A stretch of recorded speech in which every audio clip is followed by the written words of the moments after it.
को ध्यान में होगा कि युवाओं को कैसे मेरिटोरियस बनाया जाए, उनकी पढ़ाई में लगन कैसे की जाए।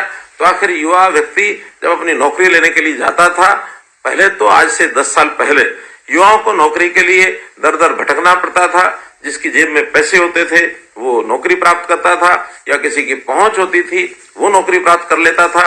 टैलेंटेड बच्चे जो गरीब होते थे, जिनकी पहुंच नहीं थी, वो रह जाते थे। हमने सारे सिस्टम को बदला है। नौकरी देते समय मिशन मेरिट को लागू किया और पर्ची खर्ची को भी हमने समाप्त किया है कि अब कोई पर्ची खर्ची नहीं चलेगी। और परिणाम स्वरूप पिछले 9 वर्ष के अंदर 1,10,000 युवकों को हमने इस मेरिट के मिशन के आधार पर जो नौकरी दी है।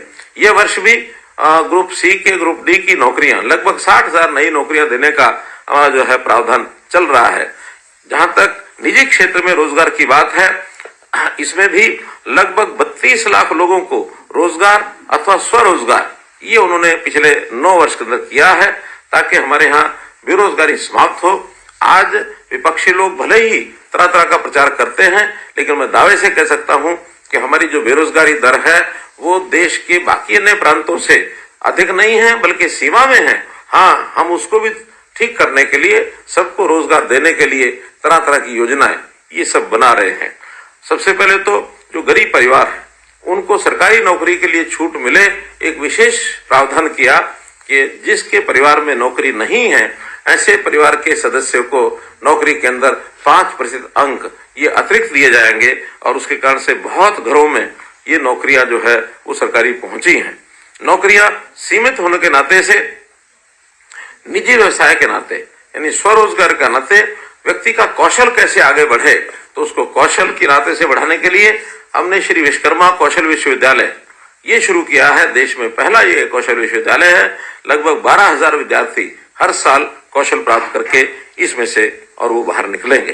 तो ऐसे ही लोगों को विदेश में काम करने के लिए भी, क्योंकि आज बहुत बड़ी मांग ऐसे स्किल्ड जो हमारी युवा शक्ति है उसका बाहर विदेशों में भी काम के अवसर बहुत है।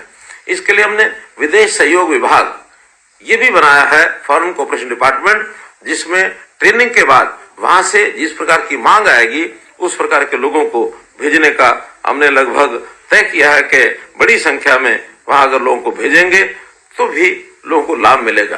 क्योंकि आज दुनिया बहुत छोटी हो गई है। दुनिया के बारे में हमने कहा एक ग्लोबल विलेज है, तो इसलिए यहाँ से विदेश में कहीं भी नौकरी प्राप्त करना अब आसान भी हो गया है और उनकी आवश्यकताएं हम पूरी भी करेंगे। हमने जो भी बच्चे ग्रेजुएशन करके जाते हैं उनको मुफ्त में पासपोर्ट देने की बात भी कही है। लगभग 27,000 से ज्यादा ये निःशुल्क पासपोर्ट ये देने का काम हमने किया है। स्टार्टअप के नाते भी हरियाणा देश में नंबर 1 है, अव्वल स्थान के ऊपर है।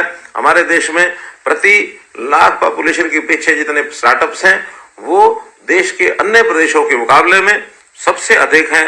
इसमें भी हमारा स्थान ये प्रथम स्थान आया है।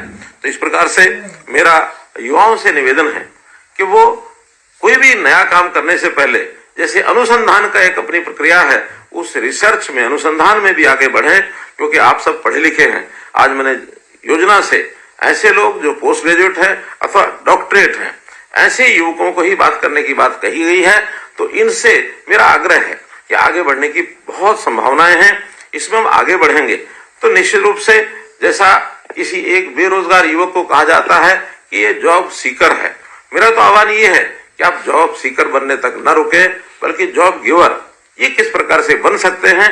तो इस नाते से अपनी विधा को, अपने टैलेंट को हम निखारे, हम स्वाभिमानी बनकर, स्वावलंबी होकर रोजगार प्राप्त करेंगे तो निश्चित रूप से हमारा माथा ऊंचा होगा। कुछ बातें